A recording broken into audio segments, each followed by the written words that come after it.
সিলেট, বরিশাল ও বগুড়ায় শিক্ষার্থীদের সঙ্গে পুলিশের দফায় দফায় সংঘর্ষ, টিয়ার শেল, সাউন্ড গ্রেনেড নিক্ষেপ, আহত অনেক।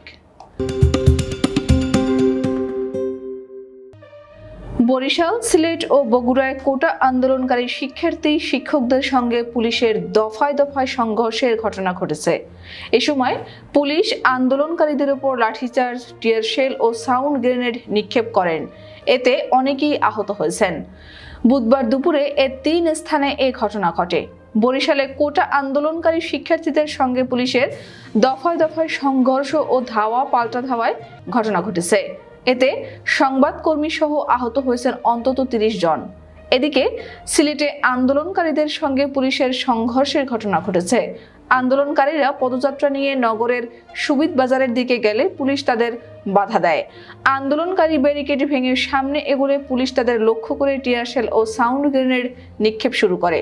পরবর্তীতে পুলিশ টিয়ার শেল ও সাউন্ড গ্রেনেড ছুড়ে তাদের ছত্রভঙ্গ করে দেয়। এখন নগরের বিভিন্ন গলি রাস্তায় জড়ো হওয়া আন্দোলনকারীদের সরিয়ে দিচ্ছে পুলিশ।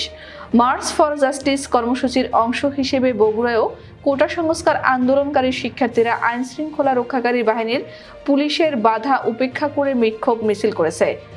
এই সময় পুলিশের সঙ্গে তাদের সংঘর্ষ ঘটে।